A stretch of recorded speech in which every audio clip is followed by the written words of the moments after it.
Hello, everyone, and thanks for hanging out with us for the Behind the Numbers weekly listen, the eMarketer podcast made possible by VTEX. This is the Friday show that reviews the most pressing media news stories of the week. I'm your host, Marcus Johnson. In today's show, Netflix cools off. And that's a really important part of this. It's the original content, and Netflix has been lagging a bit due to the production delays from the pandemic. Which activities will people continue to do at home versus in person? It's pretty underwhelming to order food and get that delivered from a restaurant. And I think that a lot of people have realized that. They're frustrated with it. Their soggy food kind of sucks. So they'll go back to eating out or eating in person as much as possible. Buying things on TikTok. All of that stuff is what advertisers try and capture at its essence, is cultural influence to sell products. And that's what TikTok is achieving right now. A Twitter Blue subscription service. Travel starts making some noise. And some important facts about Forrest Gump.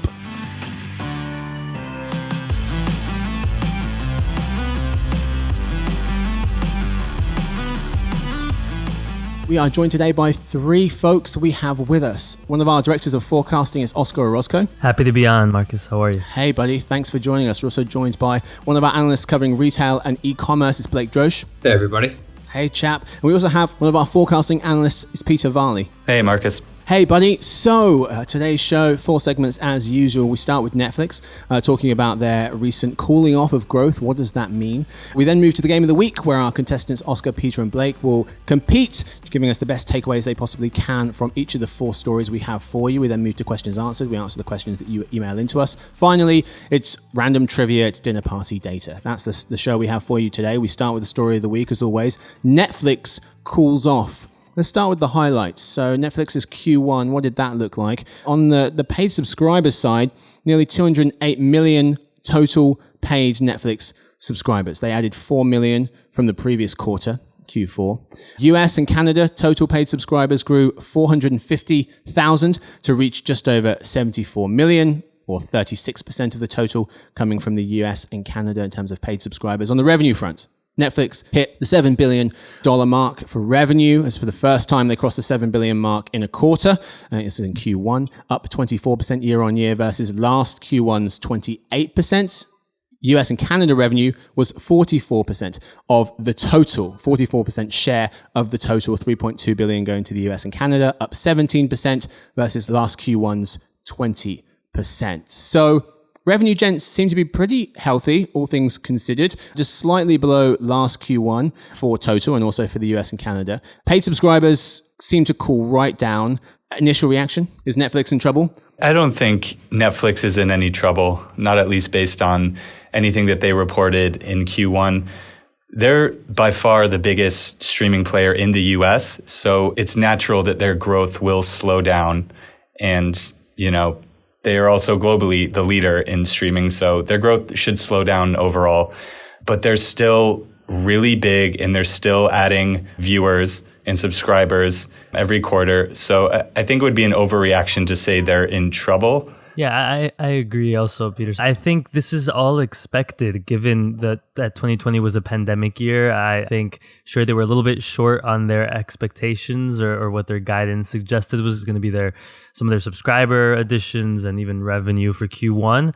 But, again, coming off of what was a super strong year with so many people locked indoors, none of this was surprising to me, and concur with you, Peter. I mean, in terms of remaining number one, they will not lose the crown. Even leaning into our forecast a little bit out to 2025, I mean, Netflix will remain number one as, the biggest platform in the US. So, Blake, I'm curious as what you think, because I had a stronger reaction to this. So now, to be fair to Netflix, they pulled forward most of their 2021 growth into 2020. They had a lighter content slate in the first half of this year because of COVID-19 production delays. But there's quite a few bad signs here, or not bad signs, but signs which would suggest that, not maybe alarm bells are going off, but at least a divergence from the growth numbers that they're used to. 4 million new total subscribers sounds like a lot. Worldwide, that's nearly 4 times fewer than they had in Q1 of last year. It's nearly 16 million last year, 4 million this year. That's 2.5 times fewer than Q1 2019, pre-pandemic. Number 2 here, it's 50% fewer than they had expected. They were hoping for 6 million. They had 4 million. US and Canada, 450,000 new subscribers. That's 5 times fewer than last quarter. And in Q2, they say they hope to only add 1 million new subscribers. Worldwide, 1 million. That would be 10 times fewer than last Q2 2020. So I know there's going to be some slowdown, but this deceleration surprised me. Yeah, I think the question is, and it does seem, I think you're correct there, Marcus, that they are anticipating this deceleration to not necessarily be anomalous because of the pandemic, the launch of many new streaming services, as well as the slowdown of production content that is now catching up with them. I do think that this is the start of the beginning of sort of a long-term trend, which they're predicting of a slowdown in adding subscribers. So I will agree with on that point, but I will also agree with Peter and Oscar in the fact that when you are the dominant force in a market, that this type of deceleration is to be expected at some point, even though it doesn't seem, as you said, they did not meet their predictions for this quarter. So it perhaps is coming on more aggressively than even they had anticipated. Yeah. I mean, the one thing that does jump out at me that worries me just a little bit is, they have been banking on future growth in international markets like emerging markets, Latin America, India. So given that, I guess it was surprising to see a little bit more growth. I wouldn't pay much attention to that Q2 projection. I think that there might be under forecasting in a way, given what happened in Q1. They don't want to be short. I think growth will probably be stronger than that. But yeah, some of these countries with no vaccine rollouts yet, or everything being a little bit slower, a little bit more locked down, you would expect to see a bit more growth. But I think by the end of the year, we'll see kind of a return to a little stronger growth. Yeah. And to be fair to them, they had 10 million in Q2 last year, the height of the pandemic, at least in the US. And so, maybe that is going to be a bit of an anomaly that one quarter. They did say that they're expecting subscriber growth to pick up in the second half of the year. New episodes of its most popular shows coming back, The Witcher, You, Netflix expecting to spend over $17 billion on content this year. Oscar, you mentioned internationally. Yeah, they're now receiving 90% of their new subscribers, 90% are coming from outside the US and Canada. And not only that, about half of the new content Netflix is developing is based outside of the US, and 38% of the content is non-English language content as of mid-March. That's from Ampere Analysis. They've also doubled from 2018 to 2020. They've doubled their investment in non-English original content. So part of this is there's going to be a natural ceiling, especially in the US and Canada, a very highly penetrated market, looking outside for some of the future growth. Blake, you talked about competitors. I want to touch on that for a second because Netflix had said, no, this slowdown in growth has nothing to do with our competitors. He was saying that we've had Amazon Prime in the market for a long time. We've been competing with Hulu, with both of those guys for over a decade, for a really long time now. Anecdotally, I can say it actually is a factor for me. There are more streaming services now. And Blake, I think you've made the point in the past, it's so easy to switch from one to the other that this churn is definitely becoming more and more of a factor. Not only that, Edmund Lee of the New York Times was noting the global demand for original Netflix programs like Bridgerton, the much buzzed romance series from super producer Shonda Rhimes, started to drop relative to similar offerings from newcomers. This is some data from Parrot Analytics. They've developed a metric to rate not only the number of viewers for a given show, but their likelihood to attract subscribers to the streaming service. In their latest rankings, Parrot reported that Netflix's share of total demand, a measure of the popularity of its shows, was slightly above 50% in Q1. It was 54% a year ago and 65% the year before that. So according to this metric, competitors are starting to eat into Netflix's dominance. What do you guys make of the prevalence of other streaming platforms and how that might have had an effect on Netflix's Q1 growth?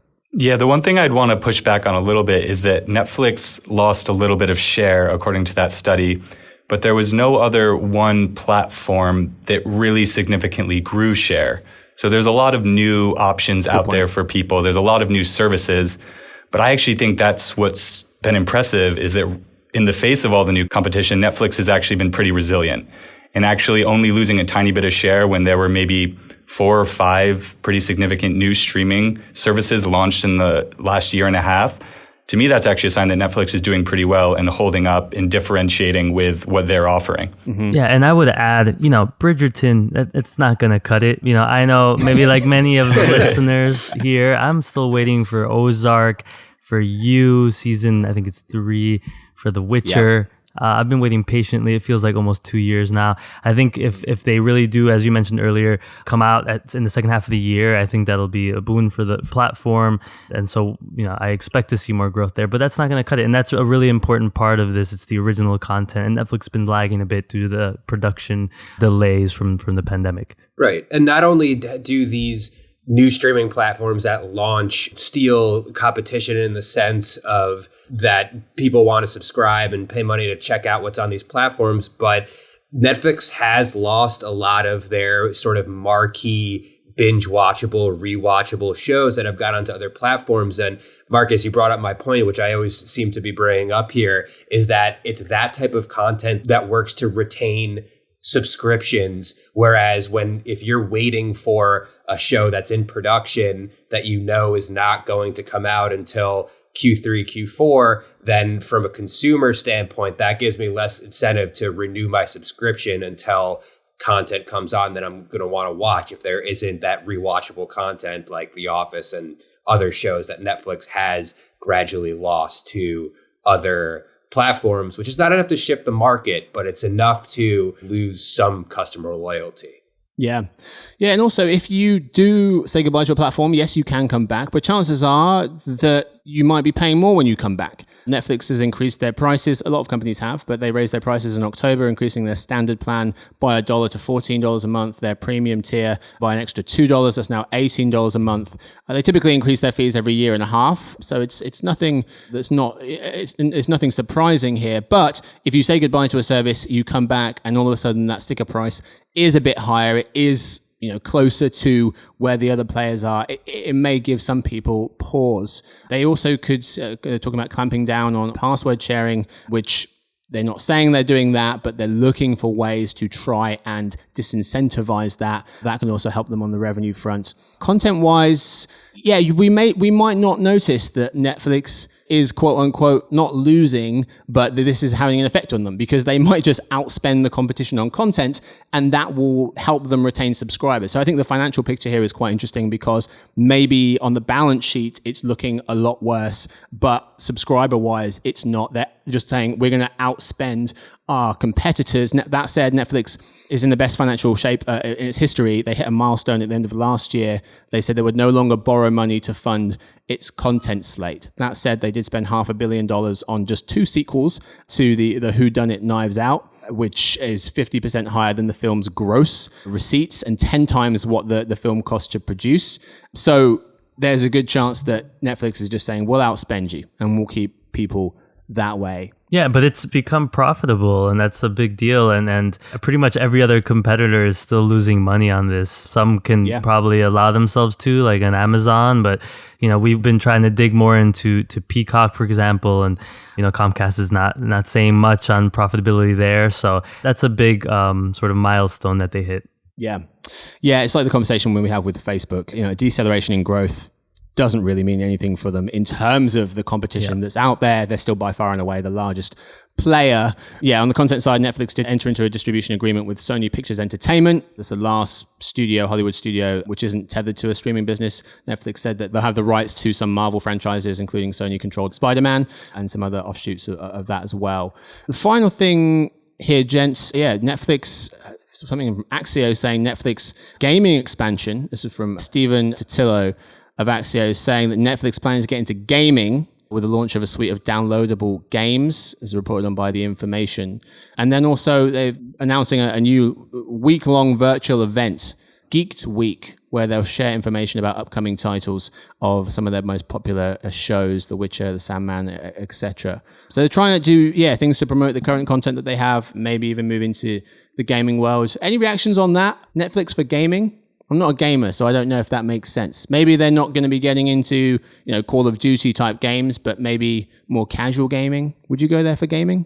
Gaming as a service, which is the area that would most likely be conducive to a company like Netflix, I think still has a long way to go before it becomes very popular among serious gamers. So I think now you're more likely to see the launch of something that's more akin to, an app gaming platform or a Facebook gaming platform, which is maybe it'd be interesting. It's not something that people really do on their televisions. I know Netflix can be accessed on pretty much any type of device. I don't think we know enough about it at this point to really make a call. Yeah. Do they come out with a controller? Will they have things like Angry Birds, Candy Crush, games like that? It seems like they want to be, Oscar, it seems like they want to be some kind of an entertainment hub, not just video streaming. I mean, it's tough. I'm not a gamer either, but I will say, leading into our numbers a bit, I know that connected TV users, or people who connect to the internet via the device or a TV, I think a third of them, based off our numbers, will use a gaming console, which means they're probably using the gaming console to watch Netflix as well. So it's an interesting kind of ecosystem or relationship that could be developed long term. I don't know. Yeah. Just thinking kind of out loud, but it is an interesting sort of development there. Yeah, it's a good point, Oscar. I think that in order for this to be at all viable, it would have to start with a partnership with PlayStation or Xbox, who have the hardware, who could really create sort of a powerful gaming experience. Well, that's all we've got time for the story of the week. Unfortunately, it's time now for the game of the week. First, a quick word from our sponsor, VTEX.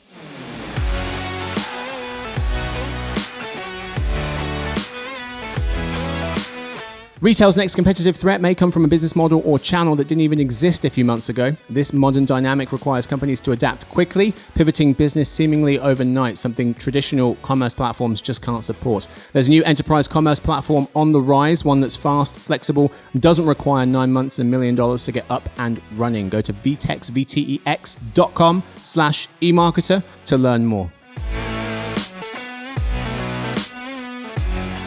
All right, folks, we are back. It's time now for the game of the week. Today's game, What's the Point? One day we'll play something else. The part of the show where we read out 4 stories and we probably won't. We read out 4 stories and have contestants Oscar, Peter, and Blake tell us what they think is the main takeaway of the story. Okay answers get 1 point. Good answers get 2. And half-court shot answers get 3 points. Logo 3. Each person gets 20 seconds to answer before they hear this. Sorry. Already did the bell, I got excited. Whoever has the most points after 4 rounds wins, gets the last word. You know how we play it. If you don't, now you do. We start with who we got here. Peter. Start with Peter. At home or in-person activities. Ipsos asked Americans, if you had the choice and both were safe and possible, what would you rather keep doing in person and what would you rather do at home? The highest share of people saying at home was for watching new movies, with nearly half saying they'd prefer to watch at home, please. A quarter wanted the in-person experience. The rest were indifferent. The second most popular at-home experience was exercising. 35 to 30 at home versus in person, 35 to 30. Work conferences, 25 to 28 at home versus in person. The activity people were most likely to return in person for was going to the doctors, 67 to 18 in person versus at home, followed by getting food from a high-end restaurant, 54 to 18 in person at home. Peter, at home versus in-person activities, what's the point? It's interesting that the top 7 activities that people say they've been doing more since the pandemic are all screen related, all involve staring at a screen in one form or another, which is kind of sad. That is going to be the new normal. People will look at the screen less when things open up and we spend more time out of the house. But a couple quick takes on some of these specific activities. I think streaming movies instead of going to theaters is 100% here to stay. That will be a new normal. In terms of what will not be a new normal and what people will return to, restaurant food delivery. I think that it's pretty underwhelming to order food and get that delivered from a restaurant. And I think that a lot of people have realized that. They're frustrated with it. Their soggy food kind of sucks. So they'll go back to eating out or eating in person as much as possible. Blake. I could go on forever about this, but so Marcus said I have a heart attack. I'll keep this short and just talk about movies, which was the one that piqued my interest. And it reminded me that, movie theaters, unfortunately, were dying before the pandemic even started. And I think that any type of bump that the movie theater experience receives coming out of the pandemic for nostalgia purposes are unfortunately not going to be enough to sort of get it out of this funk. And the terms of this survey said if both scenarios were safe. They didn't say that if, the price comparisons between streaming a movie at home and going to the theater would be the same, because the reality is going to the theater became too expensive and not worth the experience for a lot of people. Where I think, and I would just totally reiterate what Peter said about the dining experience, is that it is different. The ambiance, the quality of the food is worth the experience that a movie theater isn't giving people at this point, even before the pandemic. Oscar. Yeah, for me, I wanted to talk about the one sort of activity that most surprised me. It was the doctor's office visits. So I guess the telemedicine. I was shocked to see that many more people prefer to go to the doctor in person. It's weird because I know people hate going to the doctors, so I would have thought that they'd prefer the telemedicine. I think people just are looking for excuses not to go at all. But that was the one that jumped out at me, to be honest. We really are pretty bullish on telemedicine here at the company, and so it'll be interesting to see how that plays out. Mm-hmm. Yeah, for telemedicine, was 18% of people saying they'd rather still do it at home. I think our numbers, I can't think of them off the top of my head, Oscar, but I think it's somewhere to 20% to it. I mean, how many people are we forecasting to want to engage with telemedicine? It's still pretty low, but I do, during the pandemic, we saw interest was very high, it was heightened. And so just to see that people would love to go in and see their doctor, it surprises me. Also, given the pandemic, people still think of the doctor's office as being maybe a little bit dirty or something like that. But yeah, that was the one surprising sort of, take from the survey. Yeah, I really wanted to know if you ask people of this activity, not which show people would want to do this versus that, but you as an individual, how much of your time would you spend at one versus the other? Like, will it be, I'm just going to watch movies at home from now on, I'm just going to go into the cinema? Probably not. It's probably going to be some kind of a mix. What share of your time will you spend at home versus in the movies? What share of your time will you spend exercising at home versus at the gym? Ben Meyerson, the newsletter editor for Ipsos, notes that it's the hybrid or the yes and economy. Do we want to go back out into the world? Yes. And we want to maintain the convenience of delivery, carry out, and curbside. Do we want date nights at the movies and a concert? Yes.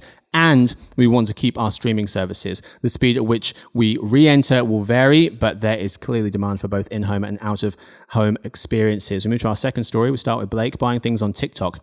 Half of TikTok users said they bought something after seeing it advertised, promoted, or reviewed on the platform, says a new poll by Adweek and Morning Consult. TikTok's 49%, half of TikTok users, pretty much 49% for TikTok is versus 41% of Facebook users who said Facebook influenced them to buy something. Blake, buying things on TikTok, what's the point? The point is it just demonstrates the cultural power that TikTok has at this moment. You have an entire generation of people, perhaps a generation and a half too, and you include younger millennials that hold TikTok at a high level in terms of cultural clout, including the influencers who are very popular there. And all of that stuff is what advertisers try and capture at its essence, is cultural influence to sell products. And that's what TikTok is achieving right now.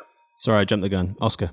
Yeah, there's absolutely an appetite for social buying at the moment. Our own numbers show, though, that about 9 in 10 social buyers are buying on Facebook properties, so on Facebook or Instagram.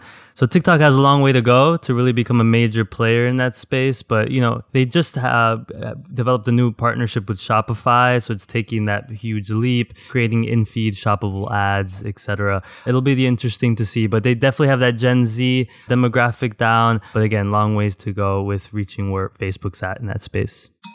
Peter. Yeah, I don't think it's surprising that TikTok is influencing shopping so much, since the content on the platform largely comes from influencers rather than average users. And TikTok really has become popular in the age of influencers, whose job it is to promote things, influence opinions, and often this will be related, right, to products or services or something that, you can buy and spend money on eventually.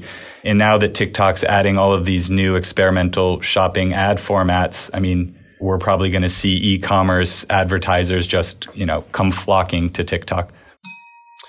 Insider intelligence analysts need to get some points to two things. One, TikTok's got a younger user base. Younger people are more likely to shop on social media. And two, people being more likely to buy things on TikTok could speak to the power of video for e-commerce advertising.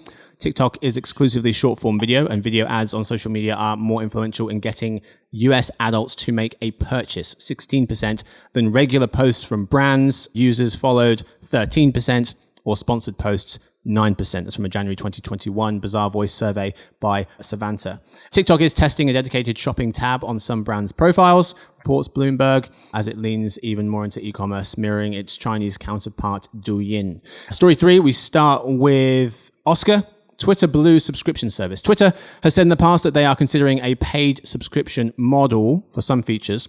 Well, app researcher and reverse engineer genius Jane Manchun Wong has done it again, uncovering new details about this by digging around in the code world. She notes that Twitter's new subscription product will be called Twitter Blue, costing $3 a month and including features like an unsend button and a way to save bookmarks into collections. It appears as though Twitter Blue could be the cheapest of multiple tiers. Nina, again, an insider intelligence analyst, Nina Getson, points to other features that might be baked into Twitter's higher subscription tiers, like scroll integration, where users pay a monthly fee to access ad-free news content, with a portion going to the news publishers, or business features like social listening tools or better analytics. Oscar, Twitter Blue subscription service. What's the point? I'm excited by this. I'm really bullish on Twitter. I mean, it's coming off 2 successive years of strong growth in daily active users and engagement. They've seen so much success from topics. And, you know, their play is to entice more content creators, influencers to come on board. I think this is the right way to do it with a subscription plan, ad-free plan as well. They want to show that they can monetize like the big guys, like Facebook, like Snapchat's even doing. So I think this is all really exciting. Just even being in the news, it's good PR. And I believe that the platform is going to keep growing their user base. Peter. It looks like we have Twitter users slowing down a bit after pretty strong growth last year. So from a revenue perspective, it seems to make sense to try to move away from advertising a little bit into subscriptions, you know, especially if you have a smaller audience or sort of a stagnating audience. We'll see, Oscar, you know, we'll see what happens. They could grow users, you know, they could keep this momentum. But the move to subscriptions does make sense.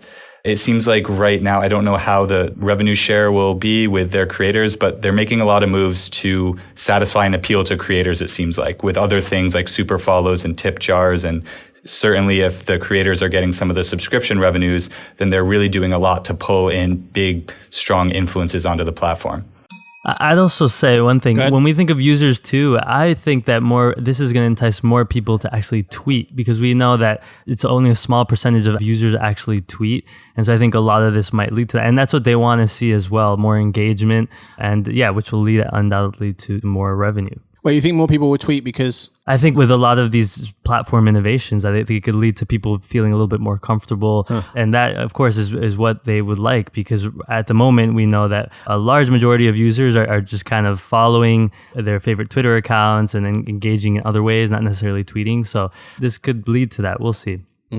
Blake? That's exactly what I was going to say. The conventional wisdom that only a small % of Twitter users do most of the tweeting. It makes sense that Twitter's premium subscriptions or anything that they decide to roll out is going to be geared towards the people who are creating the content, not the people who are consuming it. Because right now, as someone who reads a lot of tweets but tweets very little, the user experience in terms of wanting to skirt advertising or unlock more features doesn't leave a lot to be desired from someone in my perspective. But for someone to be able to edit tweets, charge services for different types of business tools or other features is going to be way more enticing and way more valuable for Twitter to spend their time developing than it is to be improving the user experience of people who are just simply consuming the content. Yeah, one of the, I think, data points that maybe stuck with me the most in the last couple of years is one from Pew Research, where they were saying that 10% of Twitter users account for 80% of the content. I think I'm recalling that correctly, which is basically saying that if you have 10 people in a room, one person is talking 80% of the time, which sounds horrible. And they're also saying that the average Twitter user tweets a couple of times a month, or I think it was a month, versus that 10% of Twitter users, the most engaged is like hundreds, like a few hundred times. So there's a big disparity between the people who are consuming content versus the people who are producing it on Twitter. That's interesting because I'd be really curious what those ratios are for TikTok, right? Because you probably have a somewhat similar split where a tiny percent of the people, even less maybe, maybe it's 5% of people on TikTok are actually going out there and making dance videos to music or whatever they're doing. So they're kind of similar platforms in that sense. Yeah, Mark and Oscar. Mainly. Yeah, and you can almost grow your user base without actually adding to the numbers if you have more people engaging with different parts of the platform. So it's just an interesting way to look at it. Yep. Move to our final round. Travel starting to make some noise. We start with Peter. Scott McCartney of the Wall Street Journal writes that the US travel surge isn't coming, it's here. He notes a few things. Number one, TSA screened 38 million people in the first 2 weeks of May 2019. A year later, May 2020 saw numbers fall to 3 million during the pandemic. This year, the first 2 weeks of May saw 24 million people going through TSA screening. So from 38 to 3, back up to 24 is the point number one. Number two, the average price of a round-trip ticket is just $18 shy of pre-pandemic dollars, says the airline's reporting company. Number three, 1 in 5 planes were in storage at American, United, Delta, and Southwest combined as of May 14th, according to the aviation data company Cirium. A year ago, more than half of the planes that they had were in storage at the 4 largest US carriers. And number four, in May 2020, Morning Consult poll suggesting 64% of folks said they planned to travel domestically this summer. That's a fraction more, 63%, fraction more, who said they traveled at least once during an average pre-pandemic summer. Also to note, Airbnb's Q1 revenue up 5% year on year in Q1, the company pointing to an uptick in local travel as well as long-term stays as a major reason. Active listings in non-urban areas were up 30% year on year, and long-term stays accounted for a quarter of nights booked. That's up from 14% in 2019. So lots of travel stats there for you. Peter, travel starting to make some noise. What's the point? I think Airbnb is positioned really well to sort of reap the benefits of the big recovery in travel that we'll see over the next couple of years. A couple things from the company specifically. They said that they need more hosts to keep up with growing demand from travelers. And you mentioned that they grew revenue year over year and they did pretty well. They're moving in the right direction. And that's without sort of a recovery in urban travel and cross-border travel. The CEO of Airbnb said that that is what's really lagging and that really hasn't come back yet. So they're trending in the right direction, even without people going and, traveling internationally and spending more on long-term stays and paying hosts for those types of visits. So it's interesting. Travel's slowly coming back, and I think Airbnb is really going to do well moving forward. Yeah, on that point, the number of people arriving to the US by air still down 76% versus 2019 levels, says the Customs and Border Protection Agency. Blake, what you got? Yeah, I think the point of this is to directly compare it back to the first story. I mean, it's the one industry that was suffered most from the pandemic where there is literally zero alternative option to do within your home. So it makes sense that once the floodgates open, this pent up demand is unleashed, that travel is the thing that comes roaring back. And as someone who got it off an airplane this week for the first time in over a year, I will, firsthand tell you that the airports are just as crowded as I've ever seen them. Oscar. Yeah, so we forecast out digital travel sales. We really think there won't be a complete rebound to pre-pandemic years until 2024. So it's going to take a number of years. So the thing, when you mentioned all those data points that jumped out at me was the prices, the fact that it's only $18, that prices are only $18 less than what they were in 2019. Given that, international travel is not back, hotel occupancy rates are low, business travel is pretty much non-existent, I think that prices need to be a little bit less lower than that to really entice people to get back into traveling, or else it's going to take a while for the whole industry to really rebound. Right, that signals the end of the show. End of our show. It's been a long day. It's the end of the game. It's not the end of the show. Stick around. Don't worry. Shut it off right now. Bye. We'll never know who won. It's the end of the game of the week is what I meant to say. This week's winner, let's take a drum roll. Oscar is this week's winner of the game of the week. Congratulations to Oscar. He wins this week's game of the week. He gets the championship belt, at least for a week. And he also gets the last word. Oscar, what do you want to tell us exciting. About? How much you love Bridgerton? Is that what you want to tell us about? Marcus only picked Oscar because he knows he's the only one who's not going to use his 30 seconds to talk about the Knicks. Maybe. Oh, gosh, no. Let's not talk about the Knicks. That's 100% why I picked Oscar. It's so exciting. It's a great crew here today, so it's always great to beat these guys. Yeah. So let's get to it. So no, I mean, let's stay on the sports topic. It's not going to be about the Knicks or about anything like that. But you know me, Marcus. Whenever I can talk about soccer, that's what I like to do. There we go. So what I wanted to tell the listeners is, we've been waiting over a year for the Euro Cup, which was unfortunately canceled in 2020. It has not been rebranded, so it's still Euro 2020. Keep that in mind. Oh. In case you see anything about it, doesn't mean that it was last year. It's this year. It's almost here. All 51 games will be televised across ABC, ESPN, ESPN2. Please tune in. Games are from 9 a.m. to 3 p.m. on Eastern Standard Time. So it can be kind of like an appetizer to all these great NBA games as well. So tune in. We get to see England, Portugal, France. No. They'll compete. France, Spain, battle it out. It'll be exciting. It'll be a nice warm-up for next year's World Cup. So watch, everyone. Yes. Coming up June 11th is when it starts. June 11th. So...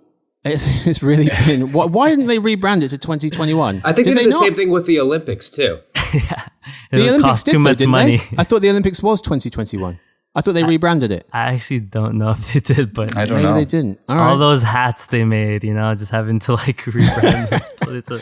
Fair enough. Oscar, I thought that you were going to dedicate the time to a morning session for the La Liga title hopes. Oh, gosh. And talk about Atletico a little bit, but that's okay. I could have. No, I'm glad you didn't. Next time I'll do something else. But yeah, no, you know what? Because last time I did speak about that, and Barcelona ended up not winning. So of course they did. It was terrible. Sad. The Euro Cup, it should be fun. I'm surprised they're not. I thought that it's supposed to be across how many countries? There's a lot of host countries. Yeah, it's 12 cities, 12 countries. I'm surprised they didn't shrink it down to just a couple of venues. But very excited that it's going to be going on. Yeah, it should be home for actually most of it, for a bunch of the games. We've got on paper what you would imagine a pretty easy group, but we'll probably get smashed in the face. You never know. I'm excited for the England-Scotland game, June 18th. Mm-hmm. It's bad blood. Should be good. Who's going to win, Oscar? Let's be real. France or Portugal? Yeah. Why even bother watching? Who cares? Spoken like a true Englishman. Oscar, congratulations on winning the game of the week. It's time now for questions answered. The part of the show where we answer the questions you email into us. We have one this week from Willis, friend of the show from Massachusetts. This question is about B2B direct email marketing. So the question is, recent increase in B2B direct email marketing from one company on behalf of another company prompted this question. The practice of one company with whom I have a relationship sending B2B marketing messages on behalf of another company is not new. My inbox, however, is filling up with more of these messages than ever before. I'm guessing the increased volume of these B2B messages is due in large part to data privacy regulations and B2B companies looking to avoid the pitfalls associated with purchasing third-party email lists. How wise is this for both the company with whom a message recipient has a direct relationship and the company on whose behalf the B2B marketing message is being sent? It would seem there are at least two substantial risks. Number one, brand associations could go awry with potential reputational consequences for one or both companies. And number two, recipients intending to unsubscribe from the on behalf of company would actually unsubscribe from the company with the direct relationship. Despite these risks, my email inbox suggests many are pursuing this on behalf of B2B email marketing strategy. Maybe your colleagues can shed some light on why. Well, one such colleague that I asked is called Gillian Ryan. She's our principal analyst covering B2B, so she's the person to know what's going on in this space, and she had this to say. So yeah, this is a super robust question, but I think a really good one. So the first piece that I want to address is this listener's talking about the increased volume of these B2B messages and why, and mentions data privacy regulations and avoiding the pitfalls associated with the third-party email list. So I think that's spot on. Yes, it's part of the reason why this is happening. But I would also say that a big part of this is that this is just another way to make up for the lack of in-person events that have been happening. These are other ways to get in front of a a different audience. Now, in some cases, it might say that this is on behalf of, but I would imagine that these are also paid buys. Like the companies that are selling their list are selling it at a price to an advertiser. Like this is a paid media operation that's also happening. Now, to the questions about whether brand associations could go awry or whether recipients will unsubscribe, I mean, those are the risks. I think list health is a really big problem here that any publisher or any B2B company needs to be thinking about. You could only sell advertising against a list if you have a healthy list. So yeah, there are certainly some risks there, but this is a trend that we are seeing in the marketplace. And we will see, as events start happening again, whether or not B2B marketers continue to rely on these types of paid media relationships to get in front of audiences or whether budgets start moving back to the in-person events. I think time will tell there. Thank you, Gillian. Thank you so much for taking the time to offer that answer up to Willis. Willis, thank you so much for the question. Always good to hear from you. Podcast@emarketer.com if you guys have any questions of your own. We move now to dinner party data. Part of the show where we tell you the most interesting thing that we've recently learned this week.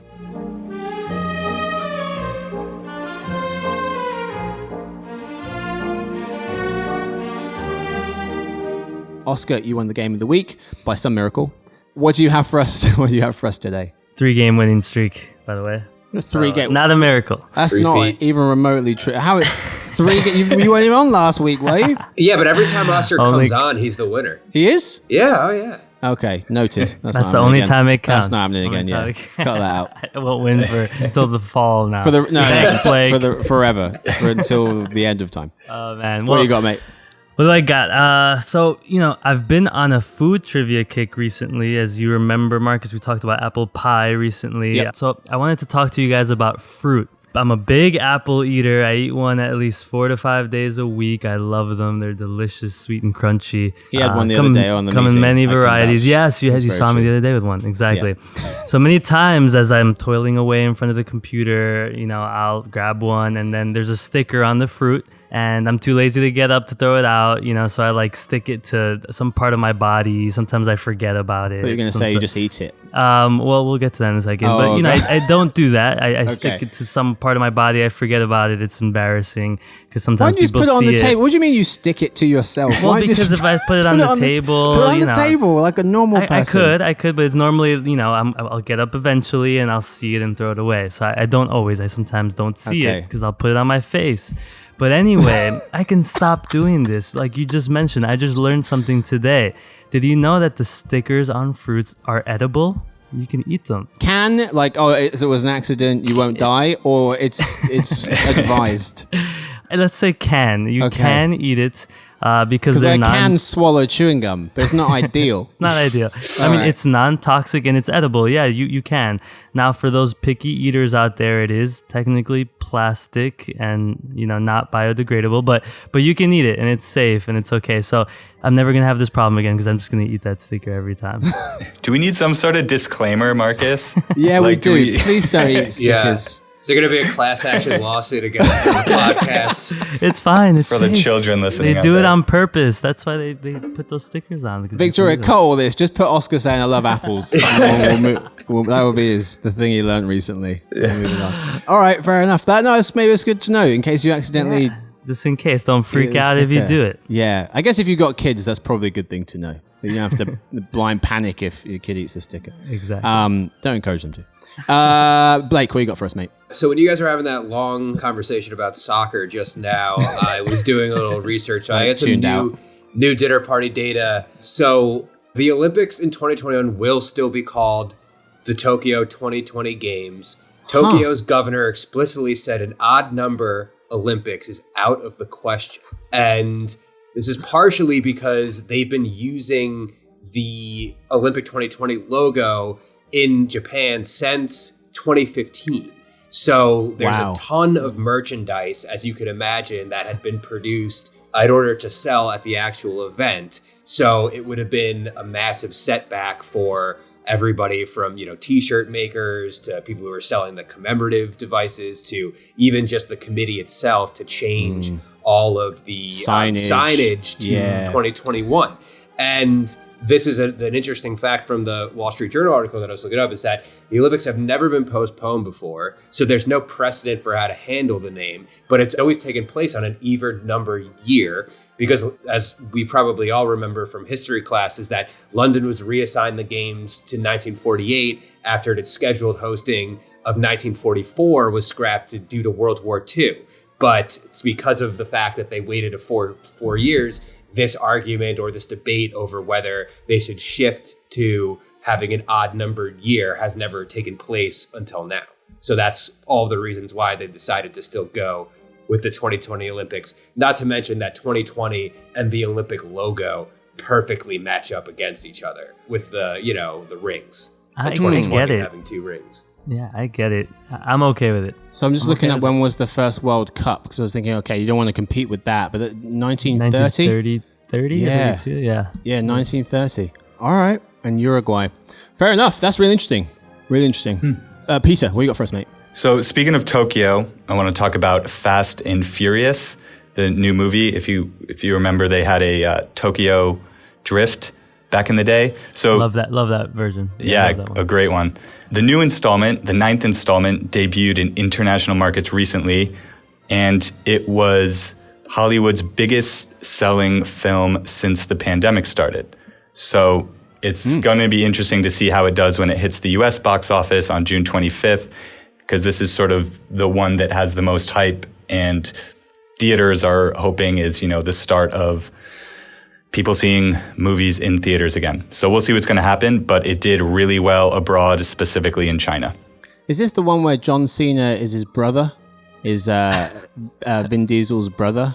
I'm kind of a poser. I don't know much about Fast and the Furious, honestly. I might have heard about that, but all right. It's going to do so well. But it's incredible how they went, that this is the 9th installment. Yeah. What can we do for it? John Cena will be Vin Diesel's brother. And everyone went, that's genius. But it's also great. It's a great example, Peter, because it's literally the pinnacle of movies that you would only really want to watch in the movie theater.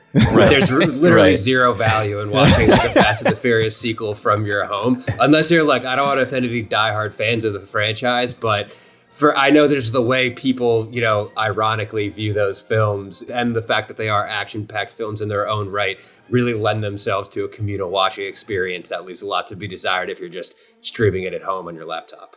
Right, exactly. I'm still holding out for James Bond. That'll be the first one I go back to see. But same here. Yeah. Good point. Yeah, you make a good point, Blake. Someone's like, Marcus, what are you up to on your smartphone over there? Just watching F9, Fast and Furious 9. Don't worry about it. No big deal.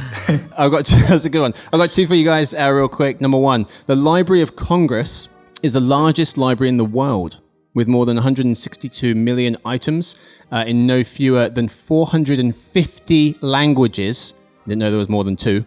The Library of Congress in Washington, D.C., is the largest library in the world based on both its shelf space and the number of books that it has on them. The British Library, with more than 150 million items, comes in second, followed by the Library and Archives in Canada, 54 million. New York Public Library, 53 million in 4th place, and the Russian State Library, 44 million items in 5th place. The second thing I've got for you guys is Tom Hanks paid for portions of Forrest Gump production out of his own pocket. Ryan Parker of The Hollywood Reporter notes that Tom Hanks said that he and director Robert Zemeckis both paid for scenes to be shot in the movie when Paramount couldn't afford it, including the classic run across the country scene and another scene where they needed to pay for weather insurance. Things worked out for Hanks. He earned an estimated $65 million from the blockbuster. Hanks also noted that footage from the first 3 days of shooting was scrapped because he struggled with the character in the beginning. It's a great film. One of the best films of all time. Yeah. A few other facts on it. Bubba Gump Shrimp Company restaurants, owned by Houston-based Landry's. They're all over the world. They're also in the States. They're in New York, Mississippi, Florida, Tennessee. There are no locations in Alabama, where Gump's character and the fictional shrimping business was born. And number 2, there's no such place as Greenbow, Alabama, where Forrest is from. Varnville, South Carolina, stood in for the fictional Greenbow. And 1994, which is the year that Forrest Gump came out, a banner year for Hollywood, also producing Pulp Fiction, Shawshank Redemption, Speed, and The Lion King. It was a good year. Just saw Speed recently, so good. What do you mean you just saw it for the first time? No. The hell have you been? For like the 6th time, but it's been Only a while. 6? So good. You know what's another really fun fact about this podcast is that for some reason Marcus brings up the movie Speed and its sequel Speed 2 involving a boat has come up like a really inordinate amount of times on this podcast, and I'm starting to think that Marcus may have a back end piece of the movie franchise like Tom Hanks does with Forrest Gump, and I'm gonna have to rewatch it now to see if you're like on the bus in the background or something like that. I get royalties. Please, everyone, watch it again. I do bring it up more than I should do. It's a great film. Thank you so much to everyone who's on today's show. Thank you to Blake. Thank you. Thank you to Peter. Thanks, Marcus. Thank you to our winner of the Game of the Week, Oscar. Thank you for having me, Marcus. Of course, mate. Thank you so much to Victoria, who edits the show. Thank you to everyone listening. If you guys want to send in any questions of your own or just say hi, you can email us at podcast@emarketer.com, and we'll see you guys on Monday, hopefully, for the Behind the Numbers Daily, an eMarketer podcast made possible by VTEX. Enjoy those weekends.